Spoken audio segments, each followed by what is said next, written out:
thing that I'm gonna choose has to put a smile on my parents' face. And so a lot of times you thinking, okay, I want to make them happy, but also as you grow, you're becoming your own person as well. I think a quality that usually helps a lot is parents or your guardians, uncles, aunties you live with, when they say, I want you to be happy. Then you deny others of experiencing your own culture. You also deny yourself the opportunity to share culture. And when you share culture with other people, it solidifies your own culture, but you also learn something more about your own culture.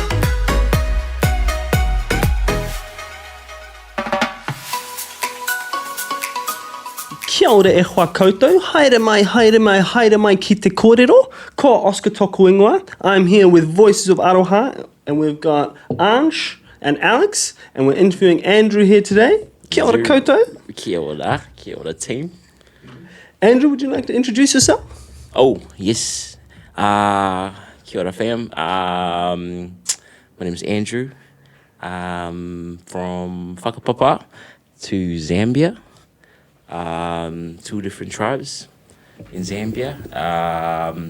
Been in Aotearoa, New Zealand. 17 years, I believe, this year. So, yeah. Originally from a place called Lusaka and another place called Kitwe. My family moved over here years ago, thanks to Mama. My mom came over here because of work, and then we joined her later on.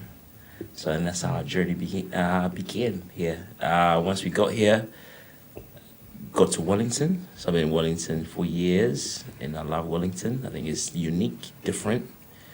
And I think that's why I don't want to go to a different place, because the vibe's nice here. I like that Wellington gives you the permission to be yourself. Hard. I like that too. And a place you can discover yourself as well. Absolutely, absolutely. And have you guys grown up in Wellington too? Yeah. Been here since I've been born. Yeah. Nice. What part of Wellington? I grew up in Newlands. Nice. Yeah. Nice. Nice. And Arch, have you grown up here? Half my life, I think. So I spent 11, 12 of my 17 years on this earth in Wellington. But before that, like, most of my, I guess, living, like, known memories are Wellington, really. But no, I had a bit of experience traveling around before then. So it's been cool, like, settling in here, like, bringing a different culture. I think rather than learning to balance culture on my own, it was more just watching my parents, like, balance that, like, culture change from just, like, brand new to New Zealand, like, how to buy groceries properly, how to not get ripped off, and just, like, that process was quite cool, and yeah, it was awesome. How to live between worlds. Yeah. And I have a question for you, Andrew. Just based on your background, how would you say growing up back in Zambia was like what was cool about it? What was different from what you think it would be like growing up in Wellington? How different? Yeah, some unique experiences, you'd say. Off top, lots of football. Off top, lots of football, lots of music, but like lots of drumming, lots of, I don't know. What else is different growing up here? The cultures are different. So with cultures being different, obviously mentalities are different. Ways of doing things are different. Ways of interaction are different. I'll give you an example. Growing up in Zambia, you can catch a bus. Let's say you're going to school or going wherever, doing your shopping. You can catch a bus, and on the bus, you can hop on the bus and literally talk to random people on the bus. Be like, yo, where you going? How's your day been? All right, what's your plan for the day? And that wouldn't be weird. But trying it over here, which is okay, like, I can't just go on the bus and be like, yo, what's your name? How's your day going? Where you going? You'll be like, you a weirdo, get away from me. But things like that are different, but just had to learn how to navigate. Also another good example of growing up that's different.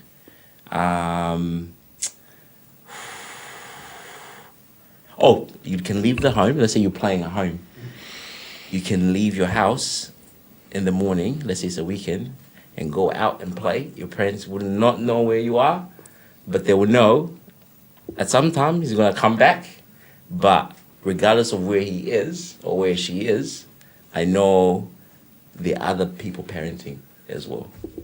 Yeah, so Like it takes a that village carefree, to exactly. look after each So other. that saying is like really, really, really, really true. But like in Zambia, and I can testify growing up as well. Like your neighbor, the other neighborhoods, people that live in the other neighborhood, they're your parents as well. So which is really cool. I fully believe we're all part of the same crew, for sure. Yeah, We've got to support each other. it's true. Yeah, and so things like that just help you. Obviously, not be too naughty because you know that The village is whatever you watching. do, the word's gonna come back to your house, and if you're not careful, they might add more stories to. So you might only have done one little thing, but by the time the news is coming back, you've done 10 things wrong. So yeah, so little things like that. But all in all, it was all joy growing up. Yeah. How have you found setting up a career in Wellington? In Wellington. Oh, interesting. Challenging because being in a different place obviously brings different challenges. I think seeing the need in the community has helped me find or set up my career in Wellington. I think my career has been birthed out of seeing a need with the young people. But also I think I was talking to one young person a couple of years ago, and through our conversation, he talked about challenges of young people. His specific corridor was when young people finish uni and they get into the world, or when they finish high school and they get into the world, a lot of them don't know what they want to do because they've spent so much time in school.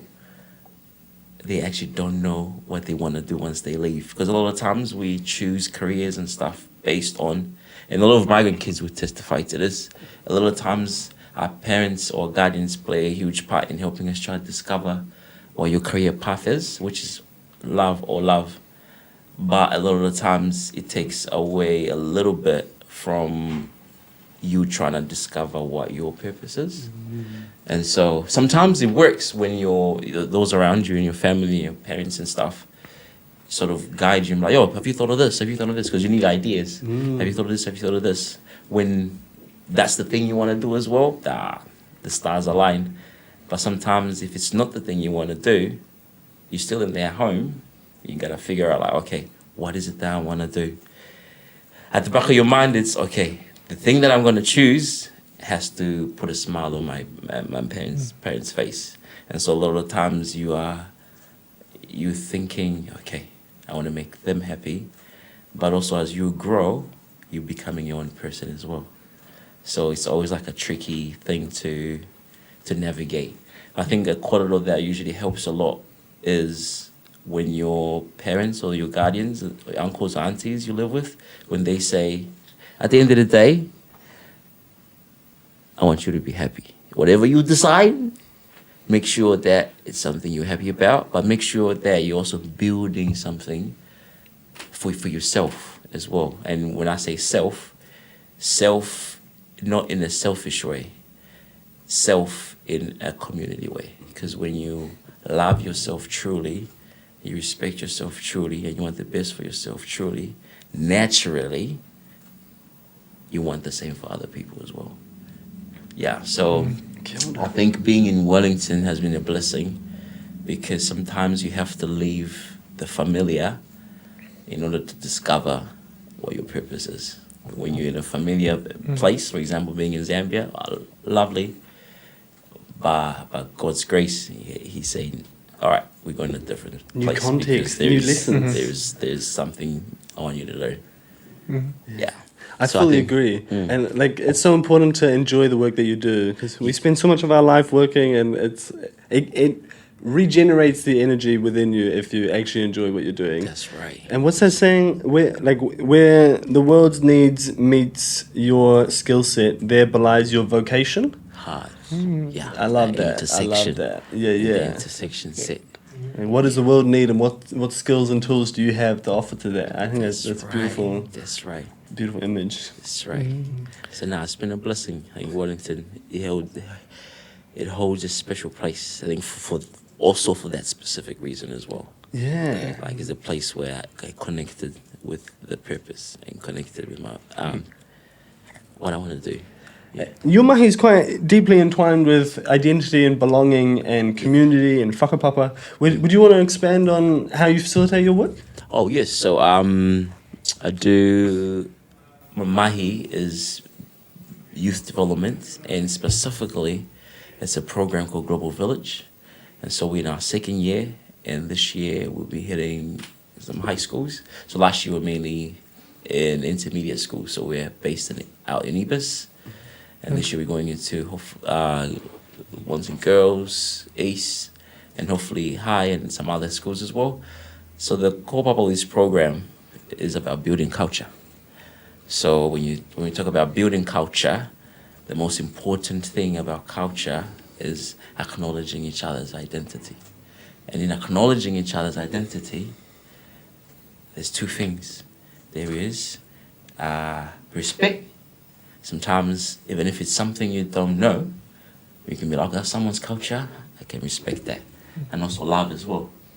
You can love and participate in the culture, or if it's not your culture, you can love at a distance.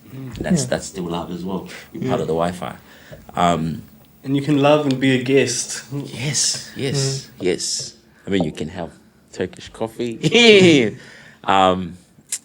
and things like that. You get to taste things that you've never, ever would have thought you'd have tested. Foods, music. A big part of our program is strengthening belonging. So when you think about strengthening belonging, a good way to put it is trying or using tools to help young people feel home away from home is the best way. Because when somebody feels home away from home, they're more likely to share about their story, but they're more likely to listen to someone else's story as well. But also even better, you are encouraged together to connect and build something. That could be business, that could be sport, that could be academics, that could be whatever. So it's like you bring two resources together. Yeah. That's fascinating. Well, what tools do you use to bridge those two worlds? Two worlds, or to build the culture. What tools we use is simple things like food, music, storytelling, because at the core of the human being, all we need is basic things. All the other stuff is like usually extra. It's like cosmetics, you know? So we go back to the basics. What does a human being need to be happy? They need food. Relationships? They need relationships. So it's still going back to those things. So we do things like we make music together with the young people. And a lot of the times when you think about making music, you have to learn an instrument. Even if you can't play an instrument, you can appreciate the music, or you can share the music. Yeah. Another thing we use is storytelling.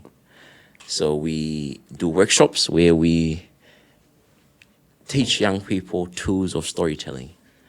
And the idea is so that they can connect with their own story and stop going through the motions of life. When I say motions of life, it's like, what's the political climate? What's this one doing? Who's beefing with who? What's the latest trend? All that's good, but it's going back to the basics again. Yeah. So would you say that your like global village can helps like the young people there help out with maybe like the mental health and just like finding a place for themselves in a sense? Yeah. Yes. You nailed it. At the end of the day, it's about building confidence in the young people. And like I said earlier, when a young person feels home away from home, they can relax. Yeah. Their confidence can come up.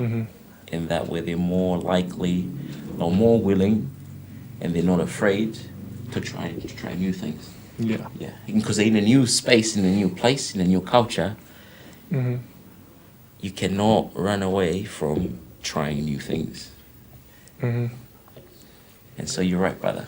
It's at the end of the day, it's boosting their mental and helping their mental health, helping the software to the hardware. Yeah, making sure they can go strong. So you were talking about how you're getting to doing trying to hit high schools this year. Yes. Yeah. Are you just going to hit them with like your same game plan with how you've been doing with intermediates, or do you want to maybe think on focusing on more harder topics? Sure. Because of older people, could be suffering from different things than just media people. That's true. That's a good question. It's a challenge. Yeah. Because as you know, when you get to high school, coolness comes in there. And so, regardless of what young people are going through, they're quite hesitant to share what they're going through. So the approach is different. So it's more relaxed in high school. And because when you think of high school, you rock up probably at 8 in the morning. So from about 8:45 all the way to 3:20, it's full on. You're moving from one period to the next period. And so once you get to high school, there's also extracurricular activities and whatnot, clubs happening, but also there's exams happening and stuff like that. So the approach is to keep it as relaxed as possible, and with the hope that through their relaxed approach, young people can use the Global Village space as a place where they can feel more comfortable, not as much pressure, and they can share more. We can do more fun things. So it's more serious at intermediate and more relaxed at high school. It might seem like, what? You should be more serious at high school. But because high school does get very serious, and so we try keep other things relaxed. I love that relaxing into it approach and the creating a safe space and making sure everyone feels like they're at home. I think creating all of those safeties lowers the barriers and boundaries for us to connect deeper and to learn from each other. That's right. I think those common humanities like music, like dance, like food, like there's a human experience that is shared between cultures. Yes. I think they're really amazing platforms to learn more about each other's platforms So and true. cultures and experiences. That's so true. So I had a question for you. A lot of us people of like cultures that move from their homeland to a new country get this, especially as youth, we get this sort of fear of our own culture. We want to hide it. We want to push it away. We want to assimilate with this new culture. What was your experience? Did you get this fear, or if you did, like, what was that experience like, or how did you stop yourself from getting in that mindset? Oh, interesting. That's a good question. Definitely had that as a young person. It's really like starting high school. Had that.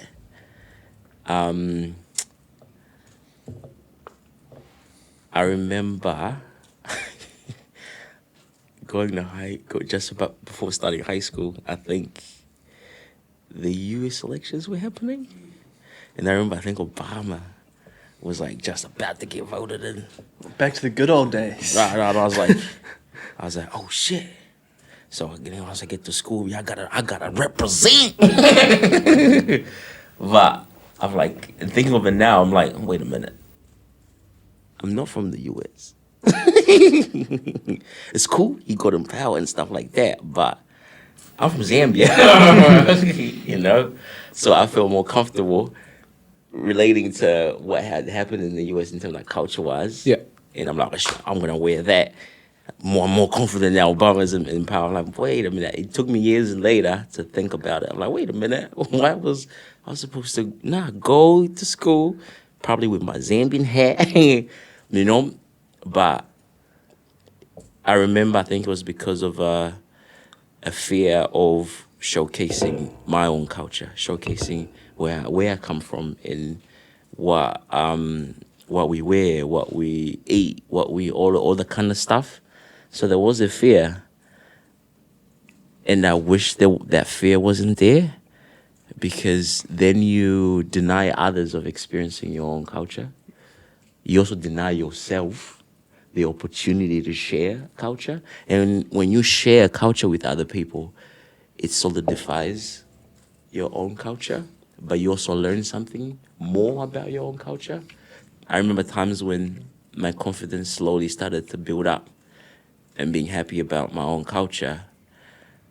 And every time people ask about Zambia, it forced me to go back home and learn more about Zambia.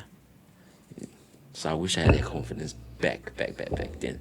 But as a young person, it's understandable. You're in a new place. There's not just one culture in that new place. There's multiple cultures happening in that new place. There's different histories happening in that new place. So it's hard. So at the end of the day, bro, it's hard. It's not easy. And so I commend those that right from the get-go are confident with their own culture and are able to share that. But it is hard. It is hard.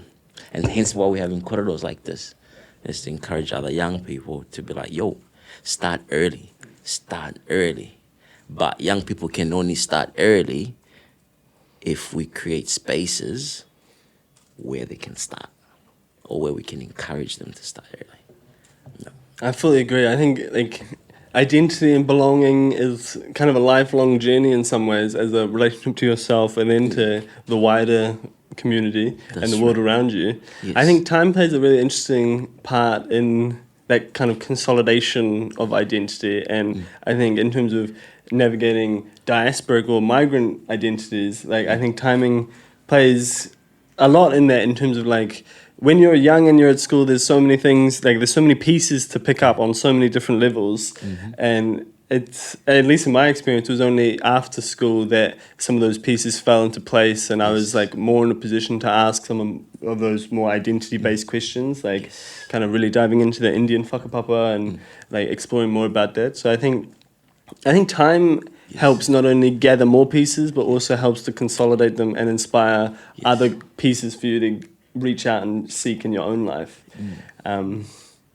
But yeah, I fully agree that we can totally do more to open up spaces to express and collaborate and communicate those cultural experiences. That's so true. I think, how do you find moving to a different place? No. I'm gonna throw that question back. Yeah, no, it definitely was an experience and a big thing I had to go through. Like as sad as it is to say it now, I think I was like a bit ashamed of my culture. Like, I think that happens to a lot of kids coming around. You know, you want to eat the same foods, and I was like, Mom, Dad, I don't want my regular lunch. I want this, you know, like this is what the other kids are having. This is what the other kids are wearing. I want to be like them. And I think it took me like maybe even until high school where I saw my culture celebrated. Like, I think seeing my culture not just celebrated on stage, I think the real turning point was me and my friends were on a trip on a bus, and we just started playing Indian music really loud, and just everybody joined in. Like, there was no there was no friction between myself. There was no like, oh, this is me. It was just more like everyone joined in. It was all natural, and it showed that like people want to be part of your culture, and it showed me that my story, my parents' story, my culture is to be celebrated, and I think that really is what makes me, you know, shine my culture on the world. Yeah. That's beautiful. That's awesome. That's awesome, man. I think as third culture people, like kind of growing up between two or more worlds, like we get a kind of best of all worlds perspective, you know. We can learn something from all of those spaces. That's and true. Yeah, kind of build ourselves within those spaces. That's so true. Is there any techniques from your own experience with, you know, your like a feeling of culture and what you've seen of like others people's experience? Do you have any techniques you could like ask or tell to like the audience or people, to either those who just want to like help out with those with culture, or those suffering, or like have that feeling of ashamed of their own culture coming into a new one? I think a big one, definitely education. Yeah, a big one, education. Just like learn. There's always room to learn. Nobody knows everything. Nobody knows everything, and so just the attitude to learning, I would say, is key. Having an open mind and heart to learn, and also knowing I'm gonna make mistakes, but having the grace for yourself to be able to, okay, let's keep learning, let's keep doing the right thing, but also having grace for others as well. Like nobody's perfect. We're all learning each other's cultures. I mean, how many years has humanity been on the earth? We haven't been here that long when you really think about it. So we have a lot to learn about each other. But the key is open mind, open heart. Also knowing that at the end of the day, I'll say this in Zambia or throughout Africa, there is a word, and it's called Ubuntu. And pretty much the core or the gist of that word means I see you, I see myself. So regardless of what color you are, regardless of what background you are, as long as you're a human being, I see you, I see myself in you. That's like that idea of the universe looking back at itself. Or Indra's net of jewels is another kind of philosophical approach to that idea. That's a beautiful concept where if you imagine a spider web and then like there's dewdrops all over the spider web and the reflection of each dewdrop contains the reflection of all the other dewdrops. It's like a kind of multiverse metaphor, Yes. you know. But I love that like infinite resonance between it. I see myself in you. Yeah, absolutely, absolutely. And so the best that I want for me is the best that I want for you as well. Absolutely, absolutely. And also understanding that, you see, God wouldn't put us on the earth if there was not enough room. I fully agree that there's enough room for all of us. There's too much. And we haven't even scratched the surface. The earth can provide above and beyond everything we need. Yeah. I fully agree. It's too much. And a bit to contradict that, in New Zealand we have a big thing called tall poppy syndrome. Yes. You know, where we cut down those high-reaching people. Have you seen that, experienced that, and how do you think we should deal with that? Ooh, I definitely seen that. Like seen in different circles. I think it's just a human thing. It's a human thing. But how can we? It comes back to education again. But when you say education, there's different like education. You know, you have academic education, you have cultural education. But it comes down to awareness as well. Knowing, first of all, New Zealand or Aotearoa is beautiful. And when something is beautiful, you have to look after it. And if you have to look after something, you have to develop systems to look after that thing. And you have to also develop checkpoints for that system as well. So how can we deal with, I think it's appreciating each other first. We are not competing. We're working together. Collaborating. We're collaborating. Competition, when you really, really think about it, there is no competition. You're only competing with yourself. I fully agree. The only true competition is with you and yourself. Competition with other people is a choice you make. But that choice sometimes is influenced by marketing. Like, a new vacuum is coming out. You need this vacuum. You need this vacuum. Your neighbor's vacuum, he uses a cord to get to the plug. Bro, this one is Bluetooth. Oh, I can be better than my neighbors. So you don't have to. It's a choice. And we talked about abundance in the earth. God wouldn't put us on the planet if there was not enough room, there was not enough resources. He made the house first, put the food in the house, and then put the people in the house. But it's up to the people to go, wait a minute, the house is big enough for everybody. And we got the next door and the next door and next door. We got the other neighborhood as well. So this place is big. It's up to us to realize that. Yeah, it's just up to us. It's the best way I can put it. It's up to us to realize it. I think if we focus on collaboration and colouring in our own corners rather than being envious of someone else's corner, Yes. I think it equips us with the tool to grow taller poppies, rather than cut other poppies down. That's all right. You say the grass is not greener in your neighbor's yard if you water your own grass. Yeah. So tall poppy syndrome is a thing, but it should not be. We can come out of it by appreciating what this land is, who's on this land, the different cultures that are here, the culture that laid the foundation, the tangata whenua, and also the different cultures that have come in here. It's appreciating the whenua, appreciating the land, appreciating the people that are here, respecting and loving each other, collaborating with each other, and not competing with each other. And trust me, that's the recipe. New Zealand will be there for it. Because it is different. It has the qualities of different. But it's just up to us to capitalize on it.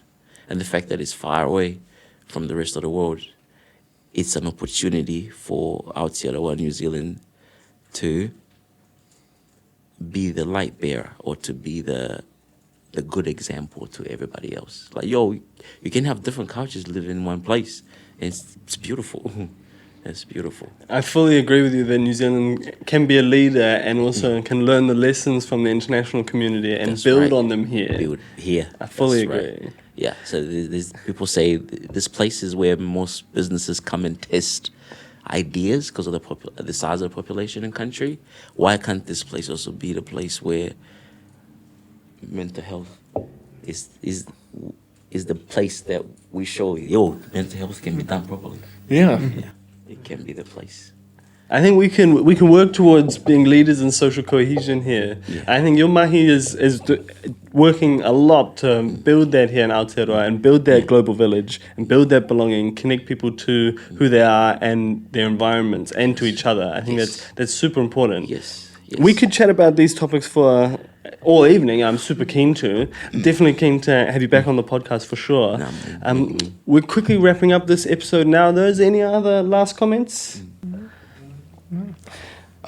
Yeah, just before we end up, finally, we have a little tradition here at Voice of Aroha, where we have all our guests write in this book of all the other previous podcasts, and the last guest has written you a question. Oh. So if you could answer this, here. Who would you have coffee with from history that's no longer alive? Ooh. Anyone did. Coffee with in history.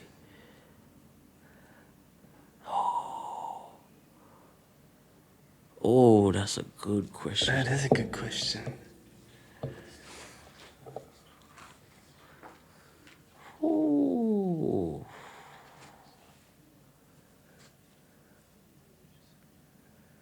Oh.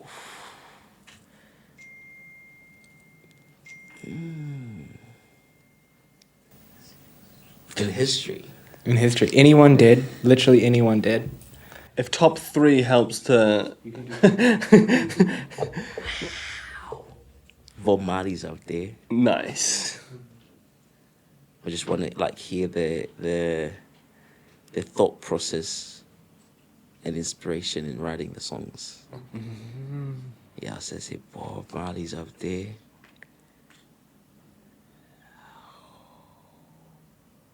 Oh, I have one. There's a fella in the Bible, Ooh.